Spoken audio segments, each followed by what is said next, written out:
All right. Hello, everyone. Welcome to Scientists to Go. Today, I'm joined by Alyssa Marini, who is an entomologist studying the ecology of diseases spread by ticks and mosquitoes. She's currently pursuing her PhD in biological sciences at UMaine Orono and is also a very talented scientific illustrator. So we'll get to hear a little bit about that. But before I turn it over, I just want to remind you that you can put any questions that you have in the chat, and we'll get to it during the Q&A section at the end. So with that, I'll turn it over to you. Great, thank you. I'm going to share my screen for the presentation. Alrighty, awesome. I'll get right into it. So yeah, thank you so much for the intro. Again, my name is Alyssa, and today I'm going to talk to you about a couple different things. So this is just a general outline. I'll give a bit of an introduction again, kind of go over of how I became interested in science at a really young age. Some of the volunteering opportunities I did throughout high school and even middle school. And then I'll talk a little bit about my undergraduate career in college, some of the research opportunities I got to do while in undergraduate and once I graduated with my undergrad and in my bachelor's. But then I'm going to talk a little bit again about graduate work. So I went back to school to do a master's and currently doing a PhD. And then some life goals where I'll talk a little bit more of like the scientific illustration and just generally what I want to do. So we'll get started. So again, my name is Alyssa. I am a graduate student in biological sciences. I currently work in a tick lab. So in our lab, we test ticks for different pathogens like Lyme disease and anaplasmosis and so on. The kind of lab I work for is in an applied genetics and genomics lab. So we don't only do ticks, we do some work on mosquitoes. We'll do some interesting wildlife forensics work. So it's pretty cool. And I also dabble a bit in scientific illustrations. So on the side, I work with different faculty and staff at the University of Maine, as well as graduate students. And I create scientific visuals and illustrations and graphics for them and for their own work and their own research. I'm also very passionate in entomology. I've done, for my master's, I was a master's in entomology. So I did a lot of insect related courses. And again, I'll talk a little bit about that a little bit later. And yeah, I've lived in Maine for quite a while now, and it's been a lot of fun. So let's see. Okay. So I was really interested in science when I was very little. I love bugs and animals. I wasn't afraid to roll around in the dirt and pick up bugs and lizards and snakes and all sorts of things. So that really drove my passion to work with animals. So I did a lot of volunteering. So I'm from Connecticut. So I'm originally from Connecticut. We have a zoo there called Beardsley Zoo. Great zoo if you're ever in Connecticut and want to visit. The volunteering opportunities I did was I was a camp counselor for the Zoo Patrol program, was I actually attended when I was 7, which is in the corner picture, me in a little pink shirt. I love zoo camp. I did it every summer until I was 13. I was able to volunteer. So I was able to be a camp counselor for the younger kids, which was a lot of fun. Once I was old enough, I was able to work at the zoo full time as a camp counselor, and I did some work in animal care. So I did my internship there where I got to feed sloths and all sorts of cool animals. I got to clean enclosures there because even though you do get to feed the animals sometimes, you also have to do a lot of cleaning and a lot of maintenance and things like that. But it was a really cool experience to get to know the zookeepers and to really dive into animal care. I was also part of 4-H for a bit too during middle school and high school, where that's sort of where I worked on a lot of leadership skills and different projects and things like that. But I would say the volunteering at the zoo was definitely really cool experience. And if you like animals, it's a great way to work with animals. So in high school, again, I was in Connecticut. So I went to an agri-science high school, and throughout Connecticut, there are several different kinds of agri-science high schools. These high schools are a bit unique because you do have your central high school where you learn your math and English and science. But then as your elective, you actually go to the agri-science program, and that's where you can major in a specific science. So my major at the time was animal science. They also have biotechnology, they have plant science, they have equestrian science if you like horses. And they have woodworking. So if you're really into mechanics and things like that, that's another science you could go into. Because I was part of the animal science program there, we had a little farm of sheep and alpacas and some cows and all sorts of livestock. We also had some chickens and rabbits. So we got to take care of the animals during our elective period. So say if there was 8 periods in the day, 2 of those periods are elective. So that's when we'd work on the farm. And the other 6, we would take our normal courses, our English and our science and history and all that. And because you're part of an agri-science program, they have a organization called FFA, which used to stand for Future Farmers of America, but not everyone in FFA wants to be a farmer. But it's a great way to gain leadership skills, to work with your peers. So that was something I was involved in too, as part of the agri-science program. So once I graduated, again, very passionate about animals still, I ended up at the University of Maine, where I majored in wildlife ecology. I did love zookeeping and farming was a lot of fun, but I wanted to do a little more with research. And so I found wildlife ecology to be a good fit for that. So some of my favorite classes were the general entomology class, which is the study of insects. They also had an emerging infectious disease class where you'll learn about different diseases like Lyme disease. For wildlife ecology, if you do end up at UMaine, we have a program called May Term, which is a 2-week program at the end of the semester where you go out and you learn a lot about different animal IDs and plant IDs. You get to work on a little research project with your team. It's a lot of fun. So it's a 2-week program for that. And then we also did applied GIS, which is mapping, which is a great skill to have if you're in the wildlife field. So some other jobs too. So once I graduated from the University of Maine in my wildlife ecology degree, I ended up being technicians at different organizations. So at that time, I did stay at Maine for an additional year to work with my advisor, where we got to work in the Bahamas for a month on mosquitoes, which was really cool. So we got to work at the Island Institute on Cape Eleuthera in the Bahamas. And so there we did some mosquito research. So we looked for mosquitoes in different residential properties to evaluate what sort of mosquito habitat there was. And again, I'll kind of go over different mosquito habitats a little bit later once I talk about the masters, which was really interesting to work in a different area. And I also worked at the Connecticut Agriculture Experiment Station. So once I was all done in the Bahamas and I worked there, I ended up back in Connecticut back in 2019, where I worked at the Connecticut Agriculture Experiment Station. So this station does a lot of research on different, they do work on mosquitoes and ticks and different insects that are a big pest in the surrounding area and woods and things like that. So we did a lot of work with that. And you can see on the little tweezer, that's a Lone Star tick. We don't have any established populations here in Maine yet, but we have plenty in Connecticut. So that was a pretty cool tick to see. So that's where I got a lot of my molecular experience. I did a lot of field research. So it was a pretty cool job for the time I was in Connecticut.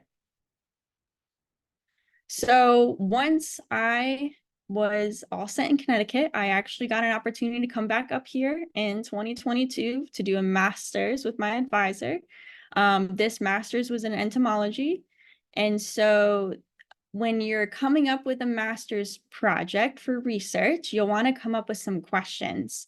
So some of the questions I may have had was when you're outside, you find yourself getting bit by mosquitoes.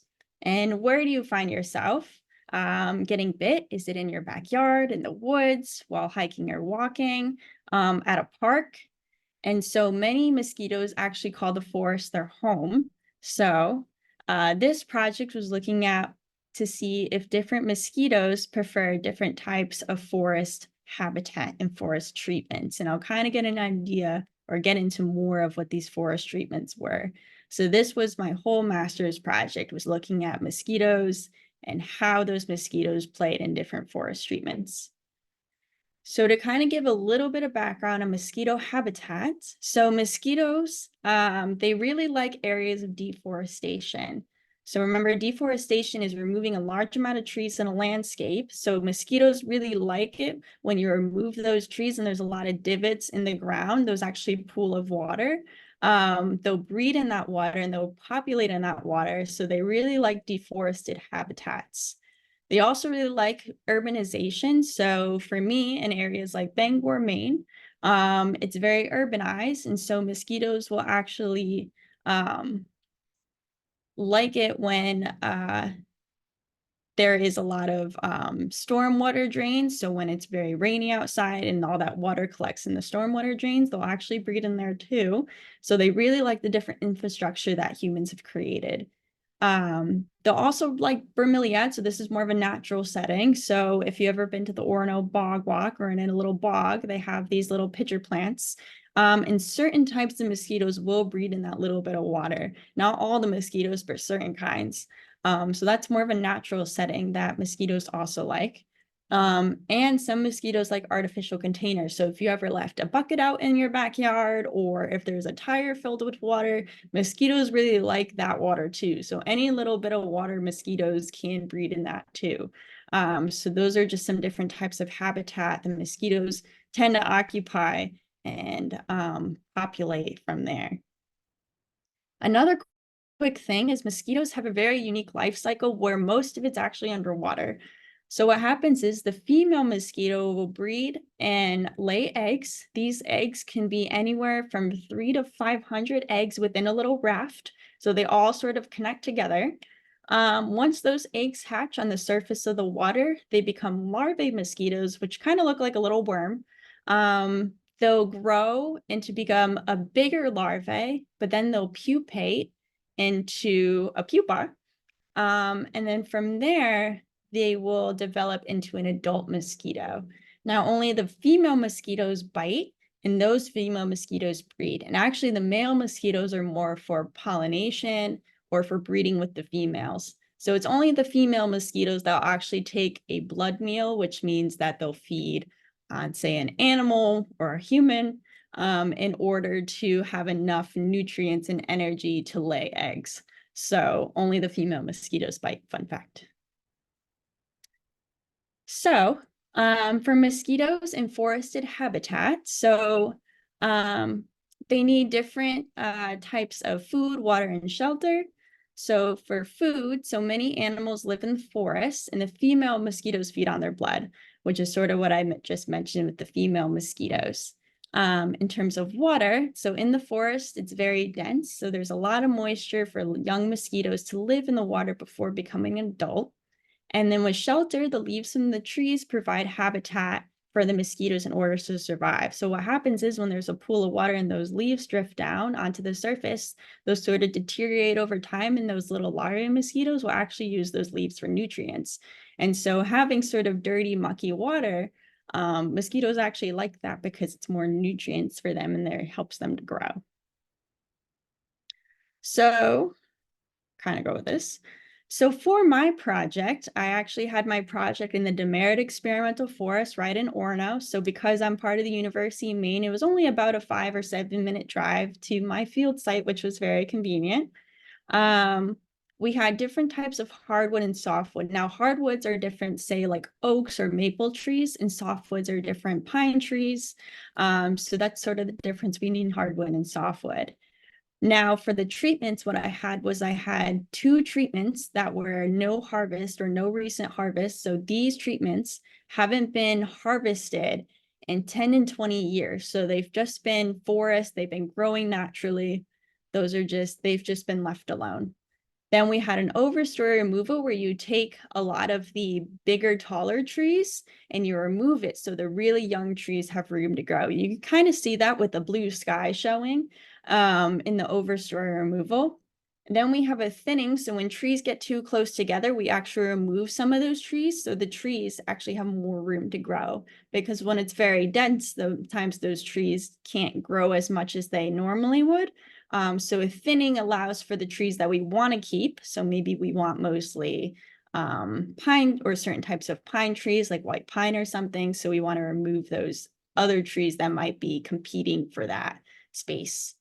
And then the shelterwood establishment cut means that we are taking a lot of the older trees. So that way we remove some of the really old trees, and that way the younger trees have more room to grow. And again, these treatments are for what kinds of trees we want to develop over time. Maybe, we want some more white pine versus some other different types of trees, or we want some more oak. So these are just different types of treatment that this Demerit experimental forest has. And so it was a great way to study all of my mosquitoes. Oops. Okay. So when you're conducting research, you'll want to take different types of measurements. And so in my case, I want to take different types of forestry measurements in the woods. And forestry measurements are very valuable when doing field work. So these measurements help us see differences in the number of trees, the sizes of trees, if trees are close together or far apart, etc. And having all these differences in trees can affect the habitat of mosquitoes. So this kind of gives us an idea of what the forest stand looks like when we take these different measurements.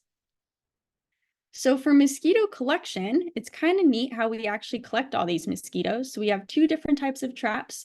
We have a light trap that's hanging from the tree. We have a gravid trap that's a big bucket. So the light trap is mosquitoes are actually attracted to that light, so they'll actually fly into the trap from there. So we usually set these traps a little bit later in the day. And then a gravid trap is a trap where we put really stinky water on the bottom. And so it's for any mosquitoes that are looking to breed in a little pool or something. So they get sucked up into a little fan and into a net. So those are the two different types of traps we use to actually collect these mosquitoes. We don't go around with a net and try to catch them, which could be convenient too, especially in some areas that have a lot of mosquitoes. But this way we could set a trap, we can leave it, and we'll collect it the next day. And then from there, we'll process all the mosquitoes that we collect.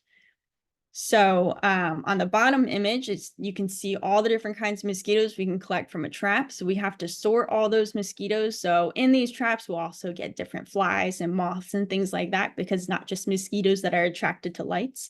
So we have to sort out all the mosquitoes from the different kinds of bugs. And then we're able to ID those mosquitoes to determine what kind of mosquitoes are in the forest. And side note, there's probably around 40 different species of mosquitoes. That's when the entomology comes into play, where you have to learn about different types of animal ID. So same with different animals, mosquitoes are also very different. So we have to know different structures of those too.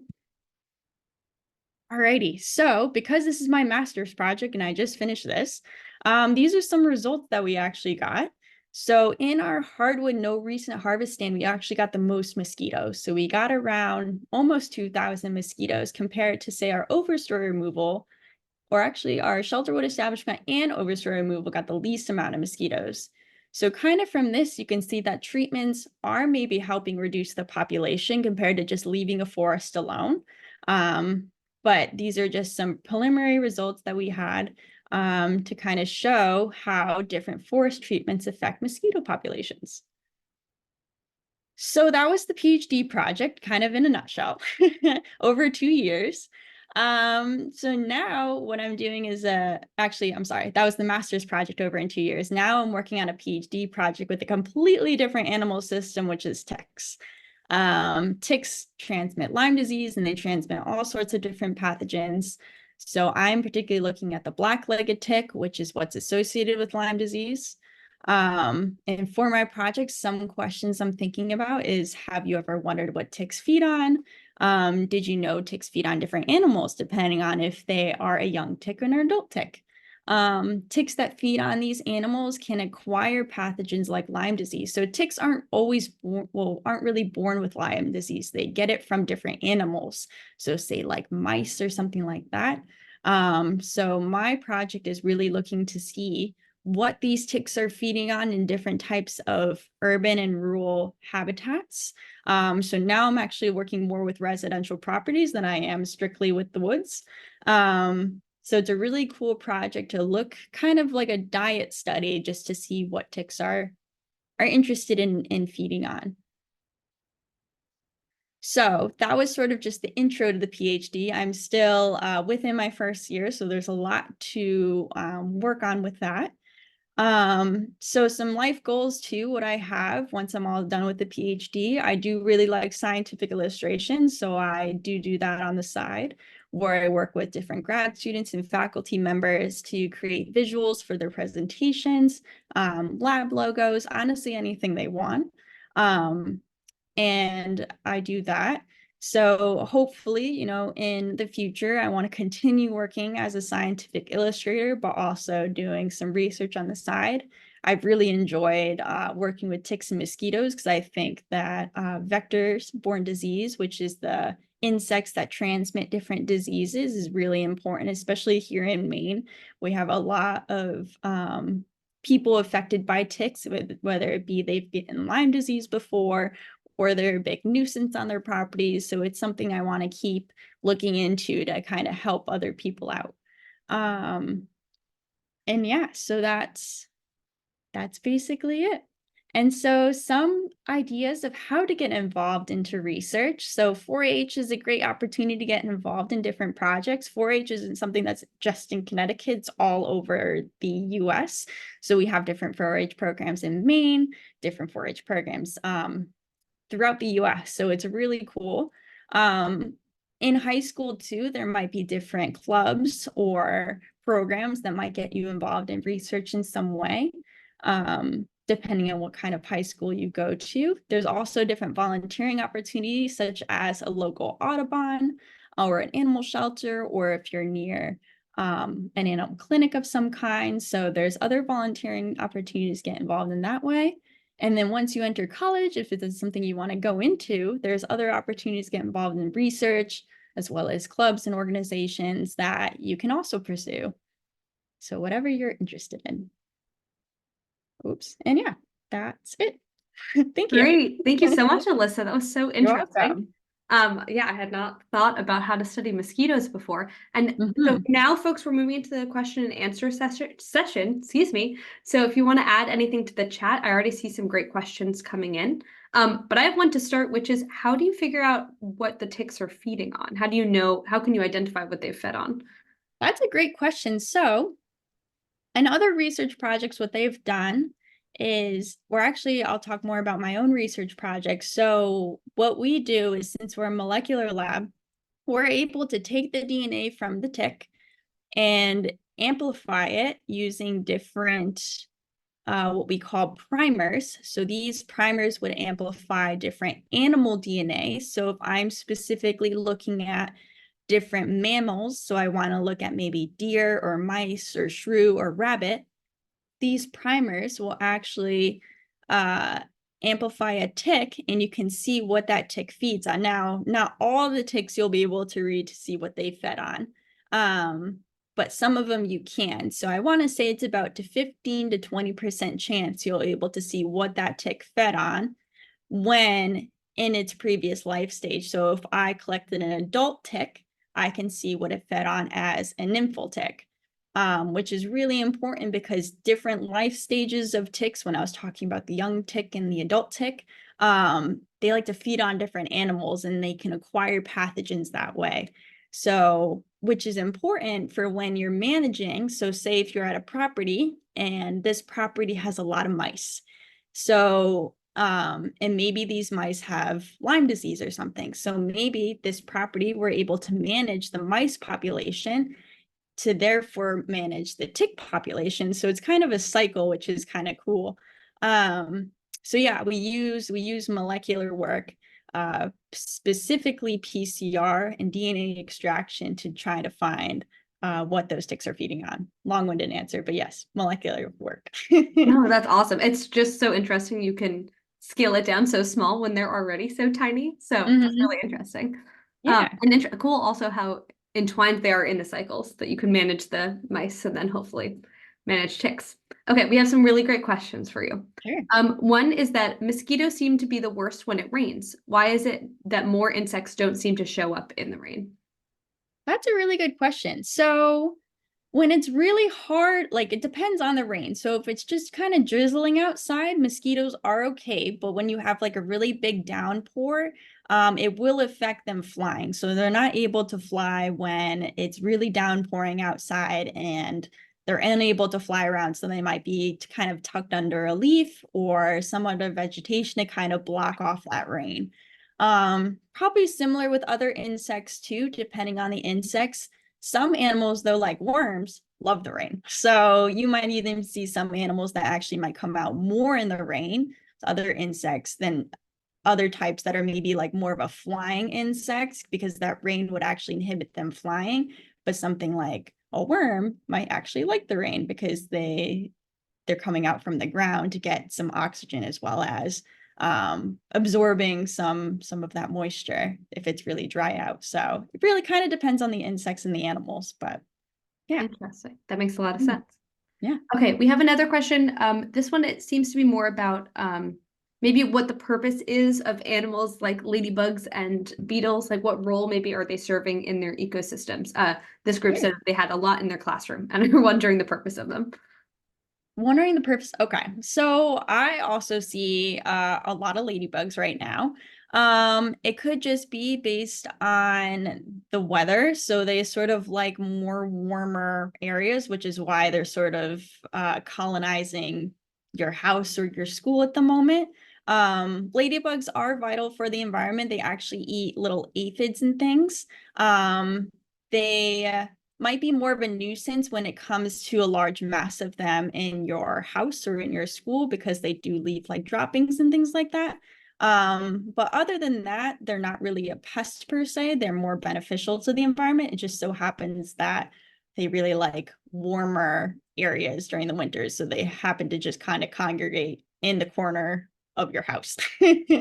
Once it gets warmer, they might leave or things like that. But I'm not really a ladybug expert, so I don't know the best methods to kind of deal with that. But that's sort of just what I know about ladybug ecology, I guess. Interesting. Yeah, Mhm. even though they're small, they play an important role. I actually did some research on aphids and ladybugs in college, which I just kind of remembered now. I sometimes forget Oh. that I did that. I was catching little aphids on leaves, which is kind of interesting. Oh, Okay, nice. we got another question about ticks and rightfully being fearful of them because of the Mhm. diseases they carry. I guess what can we do to minimize the impact of the of ticks? Because it does seem like it's a kind of a scary and overwhelming issue. Yeah, that's a great question. So, what way to minimize ticks? So it really depends. So on your property, there might be different ways to minimize ticks. So, and it kind of goes back to life stages of ticks. So ticks, what they like to do is it's called questing. So they like really tall grasses, where they'll actually go on that tip of that blade of grass or vegetation. And what they do is they have their little arms out in order to attach to an animal. And I say this because maybe on your property, if you want to make sure that you're in an area where it's not very ticky, you might want to mow your lawn, sort of your grass kind of short within that little area. So that way it's a little more safe from ticks per se, because say if you go into the woods, there's always that chance you might get a tick. But I always say too, it's important to practice just good tick checks. So when you're out hiking or in the woods, it's always good to practice that as well. In terms of managing for ticks, there's different research going on with different management strategies. There's other types of tick repellents or tick sprays that you could use on your property. We have a couple graduate students now working on the effectiveness of those and the benefits, pros and cons between different tick sprays. Um, Unfortunately, with climate change, ticks aren't getting really any better. With research, what we're doing is we're trying to figure out, same with like different forest management strategies to reduce ticks on your property. What my research is doing is looking at how to reduce ticks. Um, CDC has some great input on how to reduce ticks on your own personal property, but large scale, it's tough, which is why researchers like us are really looking into different motives and methods to reduce ticks overall, or even just understand ticks. So that way we can give everybody else knowledge of how to better protect yourselves.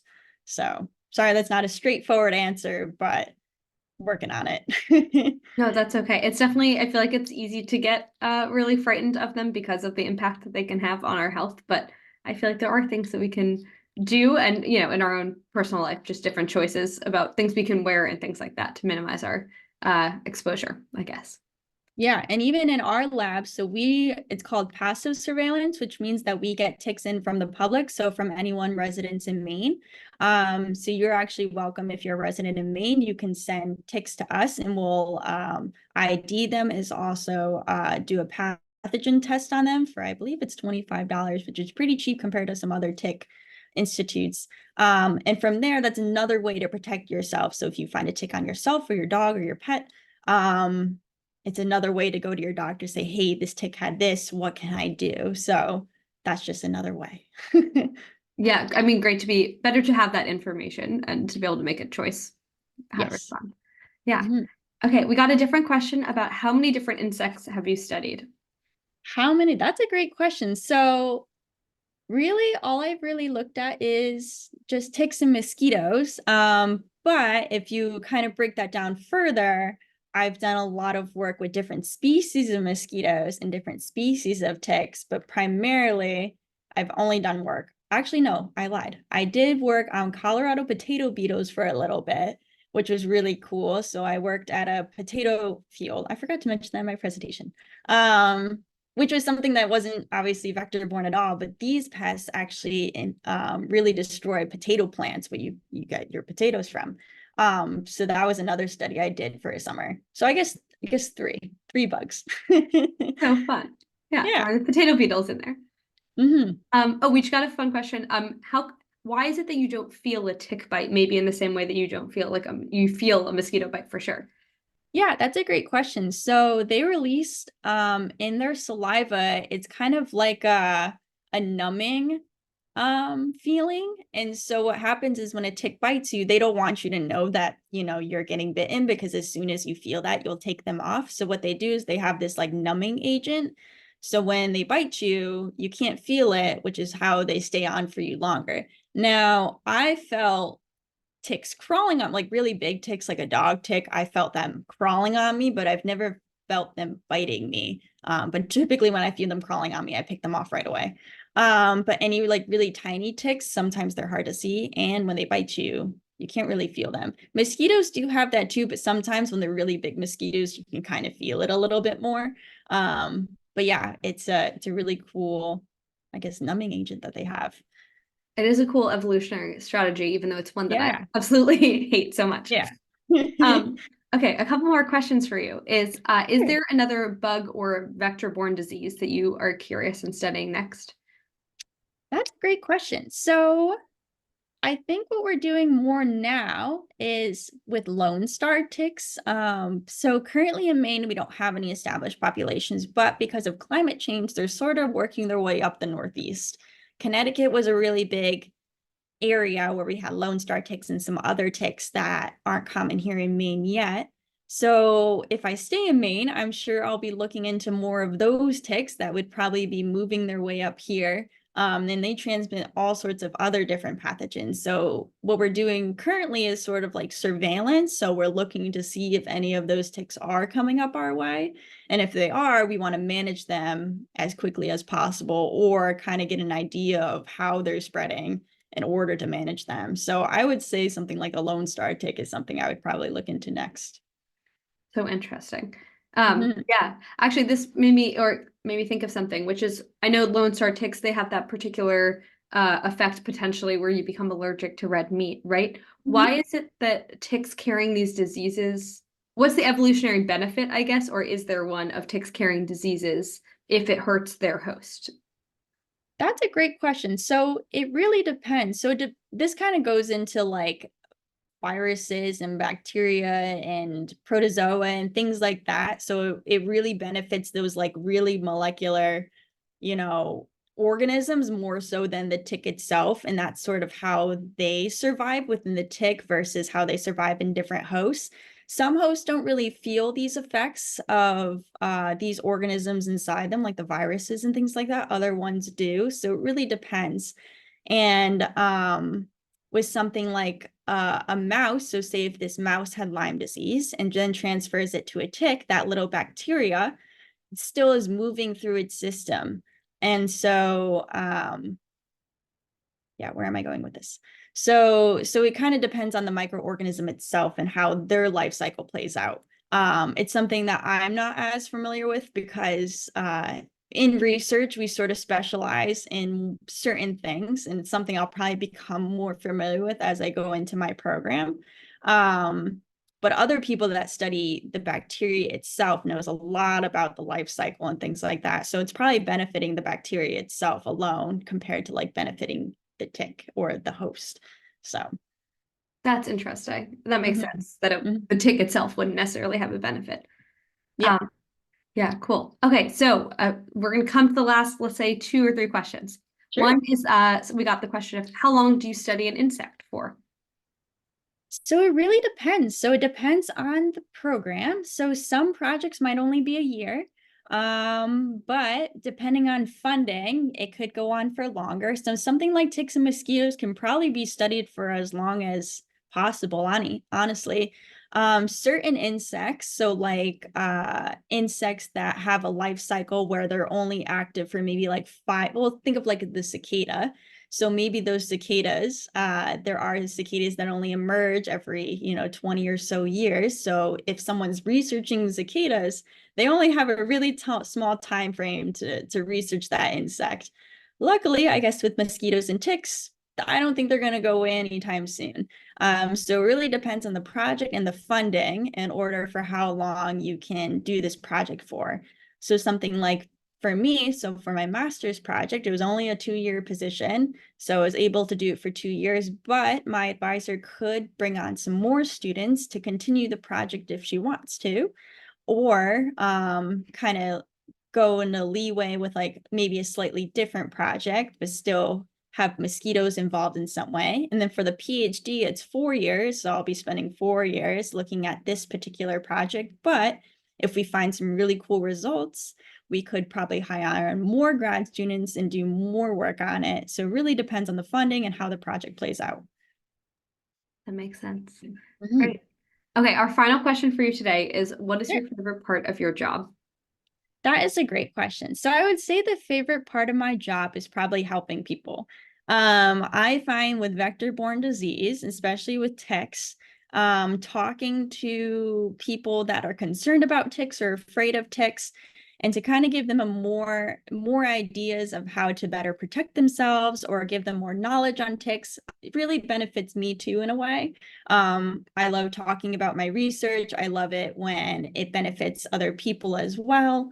I love the outreach component of my project. So I think finding a study system that you're very passionate about, and then maybe as that system, if it helps other people, at least for me, has been a lot of fun. So yeah, even though ticks and mosquitoes could be kind of gross sometimes, I think you kind of get used to it and you get really passionate about just helping people overall is what drives me in my research. I mean, it's such a big impact, especially, come summer when those are maybe top of mind for a lot of people too. So, really cool Exactly. impact. So, thank you so much, Alyssa. This was awesome. I learned a lot, which is great. A couple quick plugs before I let you all go. One is another great way to get involved is to learn how to identify some of these bugs yourself and to go out and do community science projects. One in particular I'm going to call out is on May 3rd. It's in Augusta, and it's a totally free Stream Explorers training. I'm going to put a link to it in the chat. If anybody wants to join in and learn how to identify macroinvertebrates and other type of insects, maybe you can speak to it and a little bit more if I've left anything out. But that's another great way to get involved. And another thing is our next Scientist to Go program will be on Tuesday, May 14th. And it's with Nell Hood, who's going to be talking about her work with Wild Seed Project and other native plants. So hope you can join us for that. But thank you all so much for joining us.